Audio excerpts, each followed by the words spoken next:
Hello guys, कैसे हैं आप लोग? आई होप आप लोग बहुत अच्छे होंगे और अच्छी स्टडीज़ भी चल रही होंगी आप लोगों की। आज हम लोग जो कवर करने वाले हैं वो आपका है ज्योग्राफिकल स्प्रेड, ये हम देखेंगे आज। ठीक है, लेकिन हम देख लेते हैं पहले लास्ट क्लास में क्या-क्या डिस्कस किया था। तो लास्ट क्लास में देखा था कि ऋग्वेदिक एज के बारे में देखा था हमने और उसके बाद हमने ये देखा था कि हमारा अर्ली वैदिक एज का क्या टाइम पीरियड था और हमने कुछ थ्योरीज़ भी डिस्कस करी थी जो उसमें से हमारी कुछ इंपॉर्टेंट थ्योरीज़ थी। एक आपका आर्कटिक रीजन की थ्योरी थी, एक आपका आर्यन रीजन की थ्योरी थी, एक आपका तिब्बतियन थ्योरी थी। एक हमने एक और डिस्कस किया था, बताओ कौन-सा था? वो आपका एक विलियम जोन्स की थ्योरी थी। जो उन्होंने बताया था। क्यों इम्पोर्टेंट थी ये? क्योंकि इन्होंने ही एशियाटिक सोसाइटी बनाई थी आगे जा कर के, ठीक है? तो इसलिए वाली थ्योरी इम्पोर्टेंट थी। तो ये कुछ आपकी 4-5 थ्योरीज़ इम्पोर्टेंट थी जो हमने डिस्कस किया था और जिस सबका हमने देखा था कि अलग-अलग हिस्टोरियंस का अलग-अलग व्यूज़ था। इसमें से हमारे कुछ जो इंडियन हिस्टोरियंस थे, कुछ बाहर के हिस्टोरियंस थे, तो उनके बारे में देखा था हमने। तो आज हम लोग जो डिस्कस करने वाले वो है ज्योग्राफिकल स्प्रेड। तो स्टार्ट करते हैं। देखो, अब ज्योग्राफिकल स्प्रेड का मतलब ये था जैसे हमारा आईवीसी था। आईवीसी का जो रीज़न था, वो हमने देखा था कहाँ तक वो स्प्रेड हो रखा था। सेम इस तरीके से इसका भी रीज़न देखेंगे कि ये कहाँ तक स्प्रेड हो रखा था। तो अब जो ज्योग्राफिकल आपका ये है, ये आपका अभी के टाइम का जो आपका जो सब सिंधु वाला रीजन है, ठीक है?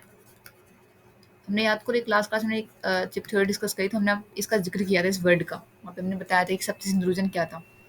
जो सब सिंधु वाला जो रीजन आज के टाइम पे, ये पूरा इसका जो एरिया है ना, उस पूरे एरिया में फैला था वैदिक एज। अगर हम बात करें तो देखो, जो हमारा ऊपर नॉर्थ का एरिया था, नॉर्थ में कहाँ तक स्प्रेड था ये? आपका नॉर्थ में एक आपका रीजन पड़ता है हिंदू कुश रीजन। हिंदू कुश के बारे में हमने डिस्कस किया था जब हमने एक कॉर्डिजी हमने जब डिस्कस किया था, याद करो हमने उसमें किया था आईवीसी में। तो हमने यहाँ पे उसको जिक्र किया था इस वाले वर्ड का, हिंदू कुश का। तो वही वाला ये। तो हिंदू कुश रीजन तक ये नॉर्थ में फैला हुआ था। अगर हम बात करें इसका ईस्ट और वेस्ट में कहाँ तक फैला हुआ था, तो ईस्ट में आपका जो वेस्टर्न यूपी पड़ता है, वेस्टर्न यूपी पड़ता है, वहाँ तक ये स्प्रेड था। और अगर वेस्ट की बात करें तो वेस्ट में आपका जो अफगानिस्तान वाला रीजन पड़ता है, अफगानिस्तान वाला जो रीजन पड़ता है, यहाँ तक ये मतलब पूरा स्प्रेड था। और ऐसे साउथ की अगर बात करें तो साउथ में आपका जो पंजाब वाला रीजन पड़ता है, आपका साउथ है इसमें आपको जो पंजाब वाला रीजन पड़ता है, वहाँ तक ये स्प्रेड था। तो ये इसका पूरा एक ज्योग्राफिकल था कि इससे मतलब कहाँ तक ये एरिया एक्चुअली में फैला हुआ था। तो ये भी हमें पता होना चाहिए, क्योंकि ऐसे भी क्वेश्चन आ जाता है कि नॉर्थ में जो आपका वैदिक एज था, वो उसका ज्योग्राफिकल स्प्रेड कहाँ तक था या किस रीजन तक था। तो हमें पता होना चाहिए कि वो हिंदू कुश रीजन तक था। आगे हम देखते हैं, जैसे अगर उसकी बात करें इसका सिविलाइजेशन की, हमने देखा था कि जैसे हमारा आईवीसी का जो सिविलाइजेशन था, हमने देखा था किस पे बेस्ड था वो। 3-4 चीज़ों पे बेस्ड था वो। हमने देखा था कि हमारे रिवर बेस को क्यों कहते हैं, उसको हम आईवीसी को हड़प्पा सिविलाइजेशन क्यों कहते हैं। हमने उसको देखा था उसको ब्रोंज सिविलाइजेशन भी कहा जाता है, वाटर बेस्ड सिविलाइजेशन भी कहा जाता है। तो इसको क्यों कहा था, इसका हमने रीज़न देखा था अच्छे से। सेम इस तरीके से हमें इसमें देखना है कि जो सिविलाइजेशन है हमारा वैदिक का, ये किस पे बेस्ड था। ठीक है, तो यहाँ पे आप लिख लो कि जो सिविलाइजेशन था किस पे बेस्ड था। तो अगर हम बात करें कि क्या ये कोई टेक्नोलॉजी वगैरह पे बेस्ड था, तो हमें पता है अच्छे से उस टाइम पे कोई भी टेक्नोलॉजी डेवलप नहीं हुई थी। ठीक है, ये तो हम बिल्कुल नहीं कह सकते उस टाइम पे कि कोई टेक्नोलॉजी वगैरह पे बेस्ड हो, बिल्कुल भी नहीं था वो उस टाइम पे। अगर हम बात करें रिवर बेस्ड की, कि क्या ये जो इकोनॉमी थी ये रिवर बेस्ड इकोनॉमी थी, तो हाँ, ये कह सकते हैं, क्योंकि उस टाइम पे वहाँ से जो ऊपर की तरफ से जो रिवर फ्लो होती थी यहीं से ये रीजन निकल जाता था। तो ये थोड़ा रिवर से थोड़ा इफेक्टेड था। तो ये रिवर बेस्ड हम कह सकते हैं, हाँ रिवर बेस्ड इकोनॉमी थी। लेकिन अगर हम बात करें ट्रेड वगैरह की, तो हमें कोई ऐसा कोई ट्रेड एविडेंस भी नहीं मिला। उस टाइम पे कोई ट्रेड वगैरह नहीं था वैदिक एज के टाइम पे। ठीक है, मेनली अगर बात करें जो सिविलाइजेशन थी किस पे बेस्ड थी, रिवर बेस्ड थी सिविलाइजेशन। ठीक है, और अगर हम बात करें इसकी इकोनॉमी की, मतलब इकोनॉमी हमने देखा जो अर्ली वैदिक इकोनॉमी की, अभी हम अर्ली वैदिक का ही कर रहे हैं। अभी तो ये थोड़ा सा बस, बहुत ज़्यादा नहीं, थोड़ा सा है, लंबा है। उसके बाद फिर हम लोग इसके बाद देखेंगे जो अर्ली वैदिक आया। अर्ली वैदिक तो हुआ था, उसके बाद जो लेटर वैदिक आया उसमें देखेंगे। तो अभी देखो, ये हो गया आपका वैदिक एज का सिविलाइजेशन बेस्ड। अगर हम बात करें इसमें कि जो इकोनॉमी के अंदर हमारे, जैसे अगर अर्ली वैदिक की बात करें कि जो अर्ली वैदिक जो थी सोसाइटी थी, ये आपकी किस पे बेस्ड थी मेनली, मतलब क्या वर्क होता था इनकी इकोनॉमी के अंदर। इकोनॉमी की बात करें अर्ली वैदिक की, क्या वर्क होता था। तो इस टाइम पे कोई ट्रेड तो था नहीं। ठीक है, तो ये जो सोसाइटी थी या फिर जो इकोनॉमी थी किससे बेस्ड थी, ये मेनली पेस्ट्रोल पे थी। ठीक है, पेस्ट्रोल सोसाइटी थी ये। अब पेस्ट्रोल सोसाइटी का क्या मतलब होता है, देखो इसका मतलब होता है, इसका मतलब पशुचारण। मतलब जो लोग पशु वगैरह को पालते हैं, मेनली एक तरीके से इनका बहुत ज़्यादा इंपॉर्टेंट था, इंपॉर्टेंट है जिस सोसाइटी के अंदर पशु वगैरह, उनसे ही हर चीज़ होती है। मतलब जो भी चीज़ें ऐसा मतलब उसको ट्रेड में यूज़ करते थे। वैसे तो कोई पर्टिकुलर ट्रेड का नहीं था, लेकिन यूज़ करते थे उनको। तो उसको हम पेस्टोरल सोसाइटी कहते हैं, मतलब जहाँ पे पशु वगैरह का ज़्यादा एविडेंसेस हो। अच्छा, अब अगर हम बात करें इसकी, तो ये जो पेस्टोरल सोसाइटी थी हमारी, तो लोग क्या करते थे? लोग नॉर्मली यहाँ पे जानवर वगैरह पालते थे। अब ये जो सोसाइटी हम ये कह सकते हैं एक तरीके से कंज्यूमर थे, ये प्रोड्यूसर नहीं थे। अब कंज्यूमर मतलब क्या होता है? वो लोग जो सिर्फ खाने के लिए जीते हैं, ठीक है? उनको हम बोलते हैं उनको हम कंज्यूमर बोलते हैं। और प्रोड्यूसर उसको बोलते हैं कि जो सिर्फ जो जीने के लिए खाते हैं। दोनों में डिफरेंस है कि जो प्रोड्यूसर्स होते हैं इनका मेन टारगेट होता है मतलब एक से इन जो इकोनॉमी है उसको थोड़ा रोटेट करवाना, तो उनको हम प्रोड्यूसर कहेंगे। तो यहाँ पे तो सिर्फ ये जस्ट इनको पालते थे जानवरों को, तो इसलिए हमारी जो अर्ली वैदिक सोसाइटी थी वो पेस्टोरल बेस्ड सोसाइटी थी। अगर हम बात करें जब बाद में क्या हुआ, जब बाद में इसके बाद अर्ली वैदिक बाद में लेटर वैदिक आएगा, जब लेटर वैदिक हम लोग डिस्कस करेंगे तो हम वहाँ देखेंगे कि ये जो लेटर वैदिक रहेगा, पेस्टोरल तो था, उस टाइम पे पेस्टोरल था लेकिन बहुत ज़्यादा नहीं था, क्योंकि एग्रीकल्चर डेवलप हो गया था उस टाइम पे। तो हम ये कह सकते हैं कि जो लेटर वैदिक था वो पेस्टोरल प्लस एग्रीकल्चर दोनों था। और सिर्फ अगर अर्ली वैदिक की बात करें तो वो सिर्फ पेस्टोरल सोसाइटी थी। तो क्या होगा जब हमारा एग्रीकल्चर जब डेवलप हो जाएगा, ठीक है, एग्रीकल्चर डेवलप हो जाएगा, सोसाइटी के अंदर बहुत ज़्यादा पैसे हो जाएंगे, और वैसे एग्रीकल्चर डेवलप होगा। और कैसे डेवलप होगा वो देखेंगे, उसका मेन रीज़न क्या था एग्रीकल्चर के डेवलप होने का, और पहले ही उन्हें डेवलप हो पाया अर्ली वैदिक में, वो देखेंगे हम लोग जब आगे डिस्कस करेंगे। तो क्या होगा जब एग्रीकल्चर डेवलप होगा तो बहुत ज़्यादा पैसे आ जाएंगे मार्केट के अंदर, ठीक है, सोसाइटी में बहुत ज़्यादा पैसे आ जाएंगे। अब जब पैसे आ जाएंगे तो क्या होगा, लोगों के अंदर ईगो आ जाएगा बहुत ज़्यादा, है ना, लोग बहुत ज़्यादा अपने आप में घमंड करने लग जाएंगे। और अब क्या होगा, सब लोग मतलब मेन अपने आप के सब लोग कहेंगे कि राजा, जो राजा का है मतलब सब लोग एक तरीके से हम देखेंगे तो चार वर्ण वर्ण है, ठीक है, वो डिस्कस करेंगे आगे चार वर्ण कौन कौन से हैं। तो इसमें जो राजा होगा वो, और अगर हम बात करें जो ब्राह्मण होगा, ये दोनों तो मतलब कोई मतलब सेकंड नंबर पे रहना चाहता। राजा कहेगा मैं फर्स्ट नंबर पे, सोसाइटी मतलब मैं सबसे मेन पर्सन हूँ। ब्राह्मण कहेगा नहीं मैं मेन पर्सन, मैं सबसे ज़्यादा हूँ, मैं सबसे ज़्यादा पढ़ा लिखा हूँ। ये कहेगा नहीं मैं क्षत्रिय हूँ। तो मतलब एक तरीके से आपस में इनकी कॉन्फ्लिक्ट वगैरह स्टार्ट हो जाएगी। तो अब तक जो नॉर्मल सोसाइटी चल रही थी, कोई कॉन्फ्लिक्ट वगैरह नहीं थी इनके बीच में, वो सब स्टार्ट हो जाएगा पैसे आने की वजह से। अब जो ये जो ब्राह्मण थे, मतलब ये क्या करते थे हमारे, ये जो हमारे ऋग्वैदिक एज में क्या करेंगे, ये फ्री सर्विस देंगे। जो मतलब पूजा पाठ वगैरह करवाना होगा, रिचुअल्स वगैरह परफॉर्म करवाना होगा, ये फ्री सर्विस देंगे, ठीक है, कोई पैसे वगैरह चार्जेस नहीं करेंगे उस टाइम पे। लेकिन जब ये अगर हम बात करें जब लेटर वैदिक आना स्टार्ट हो जाएगा, जब डेवलप हो जाएंगी चीज़ें, एग्रीकल्चर आ जाएगा, तो ये भी अपनी जो सर्विसेज देते थे जो पहले फ्री थी, उसका भी क्या करेंगे, अब ये चार्ज करेंगे। फ्री सर्विसेज नहीं देंगे, अब ये चार्ज करेंगे उसका भी, ठीक है। तो पैसे आने की वजह से ये होगा जब एग्रीकल्चर डेवलप हो जाए। अच्छा, इसको नोट कर लो फिर भी आगे करते हैं। जल्दी से नोट कर लो फिर भी आगे देखते हैं इसके बाद, ठीक है।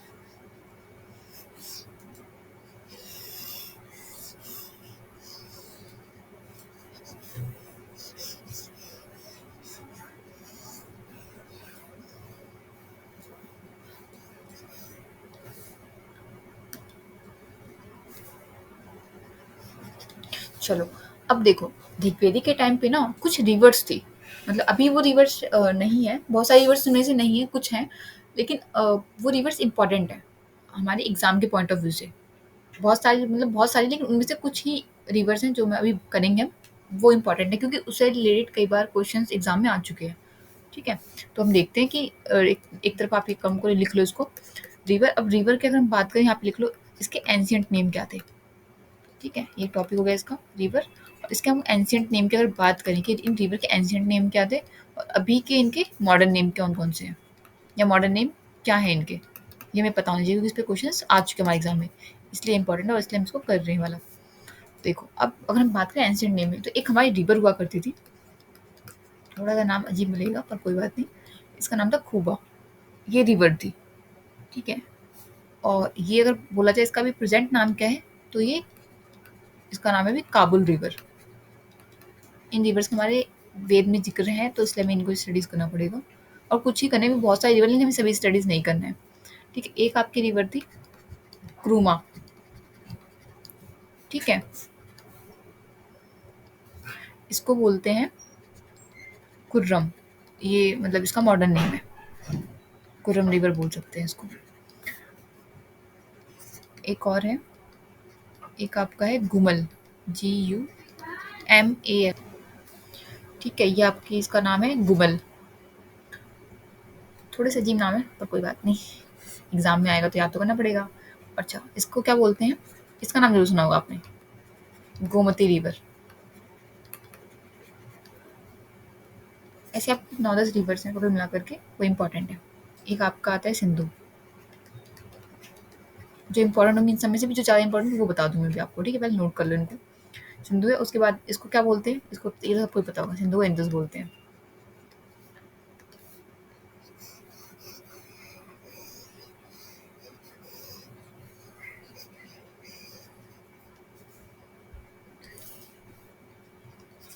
उसके बाद आपकी एक आती है वितास्ता।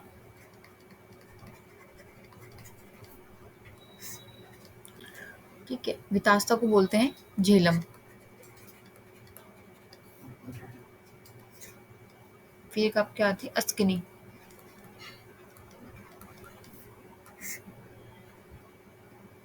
अस्किनी का जो अभी नाम है वो है चेनाब। यहाँ नोट कर लेते हैं इसका 7 नंबर। एक आपकी आती है परुष्णी।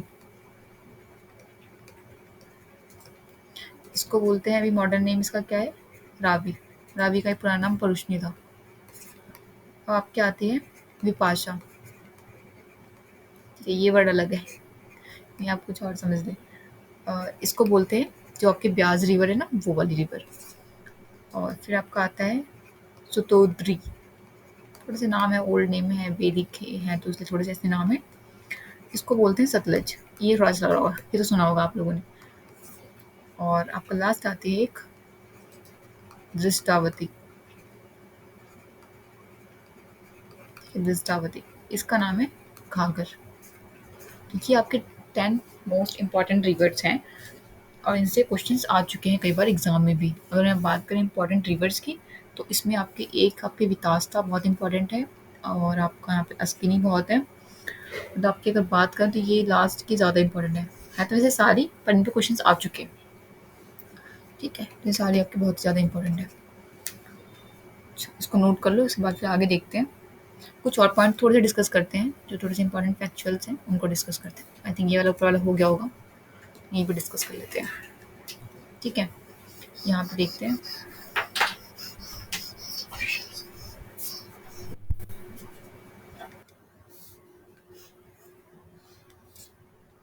तो अभी हम इसके कुछ कुछ इंपॉर्टेंट पॉइंट्स हैं वो डिस्कस कर लेते हैं। जैसे हमने को रिवर डिस्कस किया, अब रिवर्स में जैसे अगर हम बात करें, जैसे अभी के टाइम पे हमारी जैसे गंगा हो गई, जमुना हो गई, ये रिवर बहुत इंपॉर्टेंट हम कंसिडर करते हैं, मतलब बहुत इंपॉर्टेंट मानते हैं इनको। अब इनकी बात करें तो क्या ये ऋग्वैदिक के टाइम पे क्या ये रिवर थी? अगर थी तो उनका क्या नाम था, या एग्जिस्ट करती थी नहीं करती, इनके बारे में देखते हैं। तो देखो, ये जो यमुना गंगा का अगर हम बात करें, इनके वर्ड्स के जिक्र की बात करें, ठीक है, तो इनका जो वेदों में, इनका मतलब वेदों में इनका जिक्र किया गया था। ठीक है, इनका अगर बात करेंगे वेदों में इनका जिक्र किया गया था। लेकिन ये हमारे बात करें वैदिक टाइम की, तो ये कोई बहुत ज़्यादा इंपॉर्टेंट रिवर नहीं थी। ठीक है, इसका जिक्र हुआ था, वर्ड्स का युग मतलब जिक्र किया गया था, लेकिन ये इंपॉर्टेंट नहीं थी। ठीक है, हाँ लिख लो, not important, not important river. ठीक है, और जैसे अगर हम बात करें, जैसे हम जैसे समुद्र बोलते हैं वर्ड एक, ऑब्वियसली समुद्र जानते हैं सब लोग क्या होते हैं। तो जो ये समुद्र वर्ड है, इसका भी क्या था कि इसका, इसके बारे में, क्योंकि इसका भी ना जो वर्ड है समुद्र, इसका भी हमारे ऋग्वेदिक में जिक्र हो रखा है, जो हमारे वेद है उसमें। लेकिन इसके बारे में हम ये हो रखा है, और इसको समुद्र जो वर्ड है, इससे भी वहाँ के लोग जानते थे उसको, मतलब वाकिफ थे उससे कि समुद्र मतलब वर्ड क्या होता है, ऐसा क्या मतलब होता है इस वर्ड का, इसके बारे में लोग जानते थे। तो कुछ इंपॉर्टेंट पॉइंट्स थे, क्योंकि कई बार क्वेश्चन आते हैं क्या समुद्र के जो समुद्र वर्ड है, या समुद्र से जो ऋग्वैदिक एज के जो लोग थे, क्या वो जानते थे इस वर्ड को? तो आपको पता होना चाहिए कि जानते थे या नहीं जानते थे। ठीक है, तो हम ये कह सकते हैं कि लोग जानते थे, पर वहाँ पे क्योंकि ऑब्वियसली वहाँ पे ज़िक्र हो रखा था इस वर्ड का, तो लोग इस वर्ड से नोन थे। और एक और आपका जैसे वर्ड अगर हम बात करें हिमालय था, तो हिमालय जो वर्ड है इसको भी जानते थे, तो इसका भी ऋग्वेदिक में ज़िक्र हो रखा था। तो कुछ वर्ड्स हैं, कभी इन पे क्वेश्चन बन जाते हैं, तो हम ये कहेंगे इनको जानते थे इन वर्ड्स को। ठीक है, तो ये इंपॉर्टेंट था आपका, ये हो गया। सो आज के लिए भी इतना ही रखते हैं हम लोग। हमने इंपॉर्टेंट रिवर्स डिस्कस कर ली, हमने देख लिया इसका सिविलाइजेशन किस पे बेस्ड था, ज्योग्राफिकल स्प्रेड क्या था, सारी चीज़ देख ली हमने और कुछ इंपॉर्टेंट फैक्ट्स भी डिस्कस कर लिए जो इंपॉर्टेंट थे एक्चुअल में। तो अभी फिर हम लोग इतना ही रखते हैं, बाकी हम नेक्स्ट क्लास में कंटिन्यू करेंगे इसी को आगे से इसको, क्योंकि हम लोगों ने पहले ही बोल रखा है हमें डेली थोड़ा करना है, बहुत ज़्यादा कि नहीं ब्रेक करना है, क्योंकि जब बहुत ज़्यादा हो जाता है ना फिर उसको कवर करने में दिक्कत हो जाती है। तो हम डेली सिर्फ उतना ही करेंगे ताकि जितना आप लोग रिविजन भी कर लो साथ साथ, ठीक है। और सिर्फ वही इंपॉर्टेंट चीज़ करें जो एग्जाम के पॉइंट ऑफ व्यू से बहुत इंपॉर्टेंट है, कि हम लोग एग्जाम क्वालिफाई करना है, ठीक है। तो उतना ही पढ़ना है जिससे हमारा एग्जाम क्वालिफाई हो जाए, एक्स्ट्रा नहीं स्टडीज़ करनी है हम लोग को, कोई नीड नहीं है उसकी, ठीक है, क्योंकि हमें एग्जाम क्वालिफाई करना है। तो चलो मिलते हैं नेक्स्ट क्लास में, तब तक आप लोग भी आराम से स्टडीज़ करो। और अगर वीडियो अच्छा लगे तो लाइक कर देना, ठीक है, क्योंकि आप लोग लाइक करते हो या और आप अगर न्यू अपडेट्स के लिए सब्सक्राइब भी कर देना, क्योंकि फिर और भी न्यू न्यू सब्जेक्ट्स की वीडियोस अपलोड होंगी ताकि आपको पता चल जाए और नोटिफिकेशन मिल जाए आपको। तो फिर मिलते हैं नेक्स्ट क्लास में, तब तक के लिए आराम से स्टडीज़ करो आप लोग, ठीक है।